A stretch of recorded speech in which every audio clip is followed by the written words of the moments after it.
I was reading the comments this morning when I woke up. Somebody left a pretty sizable comment asking questions about the Abomination of Desolation and whether or not I think it's possible for it to have already been set up. We have quite a bit of scripture. When I say quite a bit, I mean it's mentioned a few times. The information is actually minimal, but it's all, I think, on the face of it, easy to understand and straightforward. So let's get into what I have here for you. Essentially, it's mentioned 6 different times in the Bible. Specifically, when it's referenced in Revelation, it's called an image. It's not called the Abomination of Desolation, but we know that that is the thing that basically is it's the major figurehead, if you will, other than Antichrist and false prophet of the second half of the tribulation. And I just gave you a big spoiler there and told you that it's going to be up for the entirety of the second half of the tribulation. Now I'm going to show you the proof for that. And there's quite a bit of information here. I'll try to put it in proper context, that way it's not too out of line. But the very first bit of information that we see about the Abomination of Desolation is Daniel 9:27. He, Antichrist, will confirm a covenant with the many for 1/7. Now, we know that the tribulation is 7 years long. We know there's a 7-year period at the end of the prophecy of 490 years from Daniel. And we know that from both Revelation and other places that it's exactly 7 years that lines up the tribulation itself in total, tribulation and great tribulation. So this 7 directly represents that exact time frame. Because, well, here's the following. In the middle of the 7, he will put an end to sacrifice and offering. And in a specific area of the temple, he will set up an abomination that causes desolation until the end that is decreed is poured out on him, until he gets what he deserves. So the picture here is that the first 3.5 years there is no abomination of desolation, but then he puts an end to sacrifice and offering. And this does 2 things. This points to there being a temple, which there is none now, so it's not possible for it to occur now. This also points to the fact that it says sacrifice and offering. There will be a daily sacrifice that is set up in the new temple that refers back to Christ's sacrifice, not a blasphemous one that the Bible is against, like in the book of Hebrews. So not only will he be ending that sacrifice, but there's also Moses and Elijah that we have to consider, right?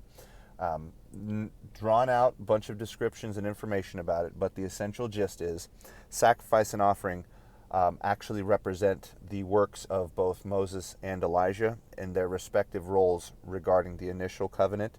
And spoiler alert, if you don't already know this, the 2 witnesses are Moses and Elijah. So for him to make this reference here, him, the Lord, referencing both the temple actions and the 2 main prophets that are in action at this time it's not lost on the reader, especially if they've done a lot of digging. So let's go on. So as you can see, we'll go back over that real quick. The 7-year period is demarcated by 2 3.5-year periods. First 3.5-year period, essentially there's no abomination. The second half there is. So right there we know that it's not until the halfway point of the tribulation, when there is a temple, that there will be an abomination set up. This is repeated in Daniel 11:31.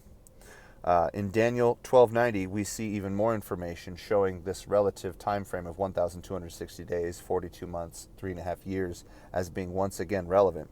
From the time that the daily sacrifice is abolished, again, Moses and Elijah, actions in the temple, see them as the same thing, and the abomination that causes desolation is set up, there will be 1,290 days. This verse is a little bit confusing, except for the fact that the entire book of Daniel is obsessed with the welfare of his people and wanting to know how God is going to perfectly answer all of the promises he's ever made to the Israelites as a whole. So it is not unreasonable to put in brackets after it says 1,290 days, to put until Israel is regathered, right? Because that basically sums up the entirety of the book, and chapter 12 is the end of Daniel. 2 other places we see it in the New Testament where the Lord is making reference to the fact that when the time that this particular statue or image is set up, and if we're going by Revelation 13, it's called an image. But when this particular image, statue, however you want to see it, is set up, we are told that anybody who is in Jerusalem who is believing in Christ is to hightail for the mountains. That's both Matthew 24:15 and Mark 13:14.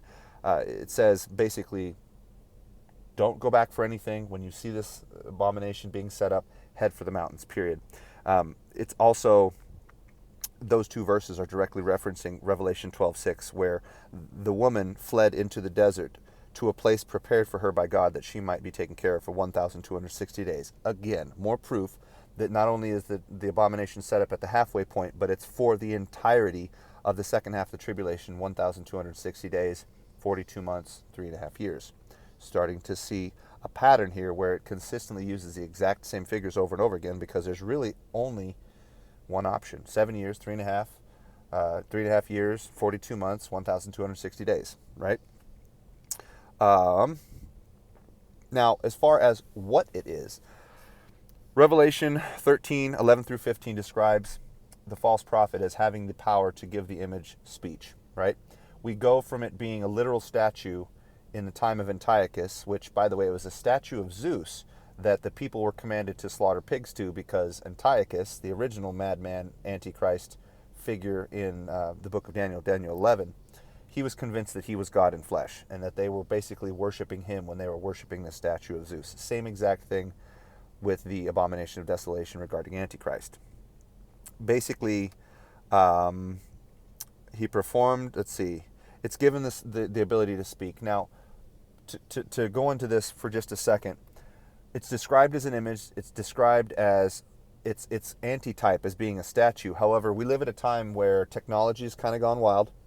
The false prophet himself, if you guys have seen, by the way, my video about the false prophet and who I think he is, if in fact I am correct and Mr. Musk is the actual false prophet, basically building steam and rising to prominence like he will at some point when he supports the Antichrist wholeheartedly, his technological prowess actually very much points to the image itself being perhaps some sort of AI-empowered machinery that, well, it does the same thing that the original Abomination did. It draws people in. It makes them want to worship Antichrist. It makes them, tower in awe. It makes them think that this particular false god that Antichrist worships is the true God, and makes them want to leave Christ, hence the whole desolation thing. One thing to consider too, and this is something that I've opined about many times, and I could be correct, I don't know still, but I'm very much of the mind and becoming more and more convinced by the day that the God that Antichrist worships is actually a super AI that has been essentially taken over by Satan. I don't think that's impossible, considering the time that we're in and the fact that Satan doesn't want us to know about him. He doesn't want us to know about angels. He doesn't actually want us to know about anything that would point towards the Bible being true. So I don't envision an angel taking its place in the temple and taking on some big form that scares people into thinking they need to worship Antichrist. I really do think that it's going to be some kind of combination of machine or AI tech that will fully express itself as, in this case, the abomination that can cause desolation. Real quick note, verse 15 of Revelation 13. He was given power to breathe.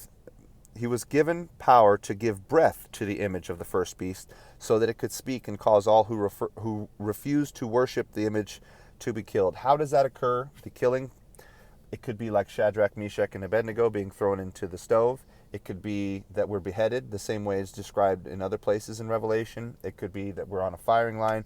We don't know. We just know that the Lord is right around the corner and we have nothing to fear, even in the sight of all of this awe-inspiring evil image that's right before us. So, quick recap. Abomination of Desolation requires a temple be set up. It requires that the first half of the tribulation have already had occurred, right?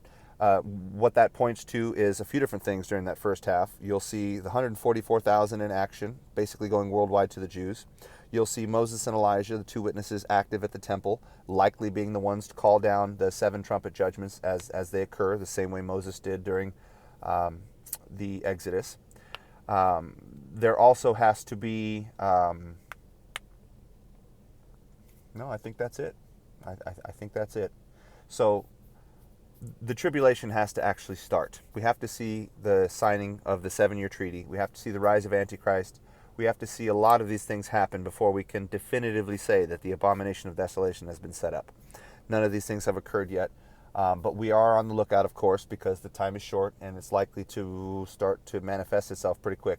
I would say that the earliest sign, or one of the earliest signs that we are approaching 0 hour of the tribulation is the construction of the temple. That in and of itself is a huge signal that things are about to go. Nowhere in the Bible does it say that, but it also says that there is a temple that is present the entire tribulation. So let me know what you guys think. Let me know if I left anything out. Don't want to ramble on too long. Thank you guys for watching. I hope this was useful. We'll talk to you soon.